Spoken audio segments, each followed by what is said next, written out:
Hai, Assalamualaikum warahmatullahi wabarakatuh. Welcome back to my class. Kembali lagi sama saya Nurul Ainunjana, mahasiswa Universitas Islam Negeri Sumatera Utara dari jurusan Komunikasi dan Penyiaran Islam Fakultas Dakwah dan Komunikasi. Nah, kalau minggu lalu Nurul udah ngebahas tentang hadis metode tematik, unsurnya ciri-cirinya. Kali ini Nurul ngebahas juga hadis metode tematik, tetapi Nurul kasih contoh dari hadisnya. Oke, kita masuk saja ya.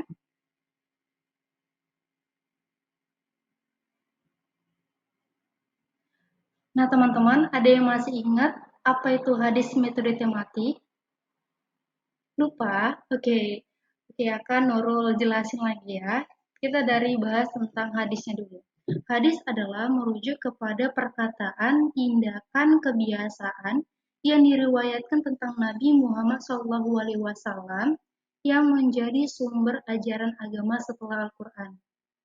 Nah, metode adalah suatu cara atau langkah-langkah yang digunakan dalam pendekatan terhadap suatu masalah. Tematik tematik adalah yang mengacu pada suatu tema atau topik tertentu. Jadi, hadis tematik adalah pendekatan dalam mengkaji hadis yang mengelompokkan hadis-hadis berdasarkan tema atau topik tertentu.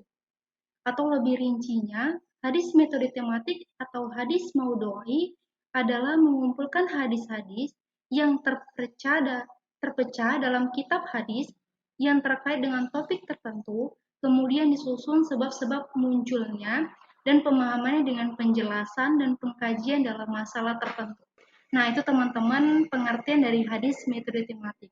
Gimana? Udah inget kan?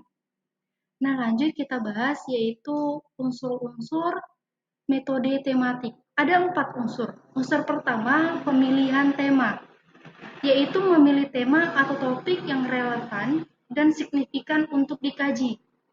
Unsur kedua, yaitu pengumpulan hadis, yaitu mengumpulkan hadis-hadis yang berkaitan dengan tema yang dipilih dari koleksi hadis yang sahih.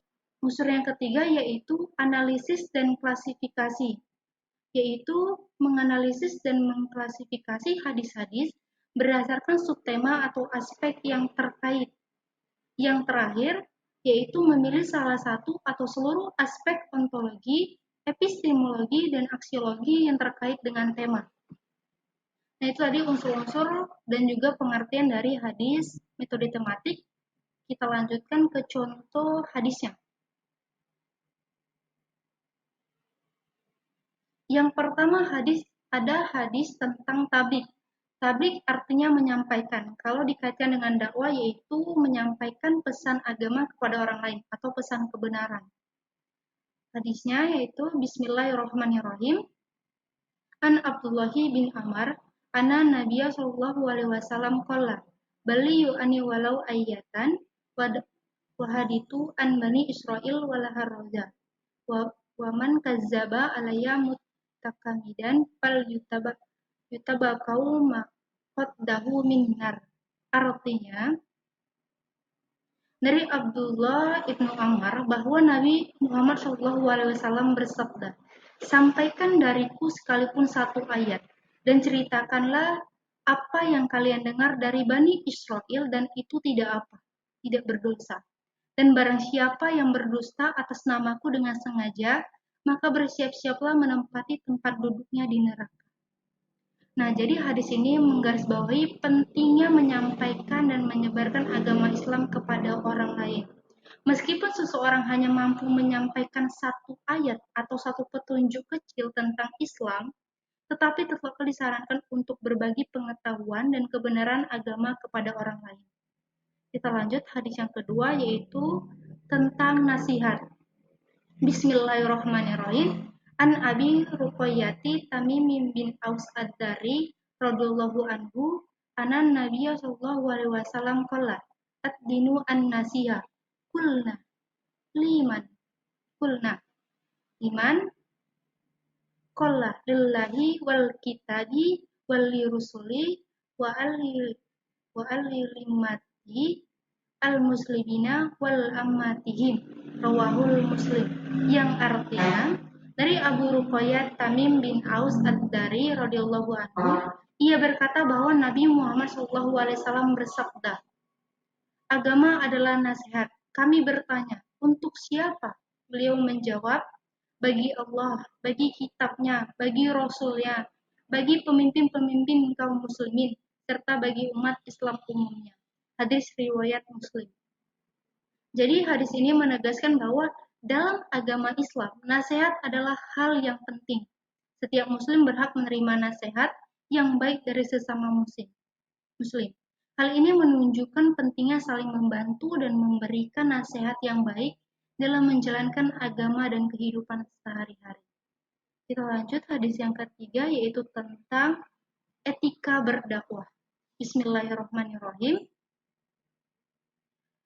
An Abu Hurairah radhiyallahu anhu qala man da'a illa hudda kanallahu min al-ajri mitahul uzri man tabi'ahu la yankusu dalika min uzrihim syai'a wa man da'a illa dalatin kana alaihi min al-ittimi mithul at-tami man tabi'ahu la yankusu dalika min atma'ihim syai'an, yang artinya dari Abu Hurairah radhiyallahu dari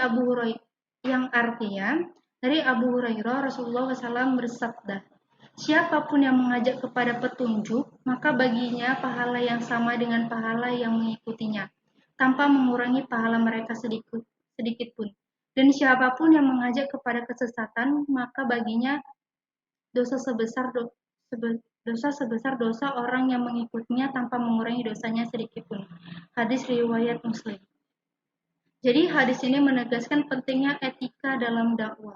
Seseorang yang mengajak orang lain ke jalan yang benar akan mendapatkan pahala yang besar.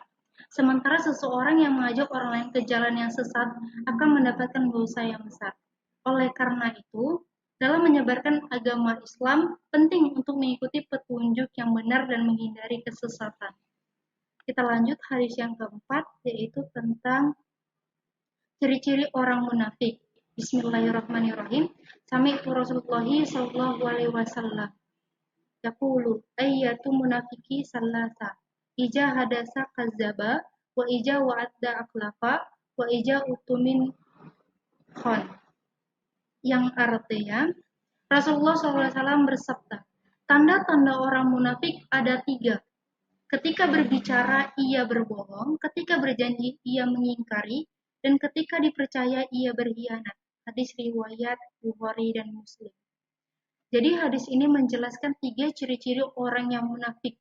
Pertama, ketika berbicara mereka cenderung berbohong. Kedua, ketika berjanji mereka tidak menepatinya. Ketiga, ketika diberi amanah mereka mengkhianatinya. Hadis ini menegaskan pentingnya integritas dan konsisten dalam perkataan dan perbuatan kita, serta pentingnya menjaga kepercayaan yang diberikan kepada kita. Kita lanjut hadis yang terakhir, yaitu tentang kewajiban memberantas kemungkaran. Ini mengacu kepada hadis Arba'in ke-34. Bismillahirrahmanirrahim.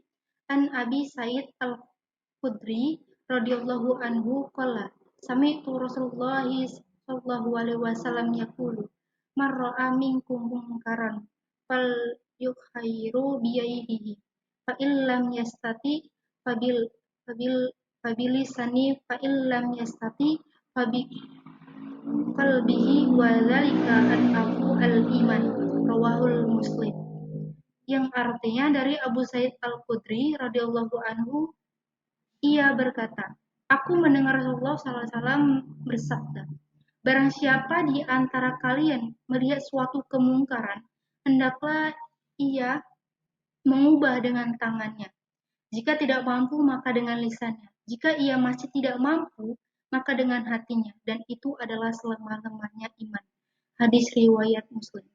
Jadi hadis ini menekankan pentingnya melawan dan mengubah kemungkaran yang dilihat dalam masyarakat. Jika seseorang melihat sesuatu yang bertentangan dengan nilai-nilai Islam atau perbuatan yang buruk, ia harus berusaha untuk menghentikannya secara langsung jika memungkinkan. Jika tidak mampu, maka ia harus menggunakan kata-kata atau nasihat untuk melawan kemungkaran tersebut. Jika keduanya tidak memungkinkan, setidaknya hatinya harus merasa tidak setuju dengan kemungkaran tersebut. Dengan demikian, hadis ini mengajarkan bahwa setiap individu harus aktif dalam mengubah kemungkaran yang dilihat di sekitarnya, sesuai dengan kemampuan dan sumber daya yang dimiliki. Baiklah teman-teman, itu saja kelas hari ini yang bisa Nurul berikan. Semoga apa yang Nurul berikan tadi dapat bermanfaat dan juga menambah ilmu kita. Thank you for watching. Bye-bye. Assalamualaikum warahmatullahi wabarakatuh.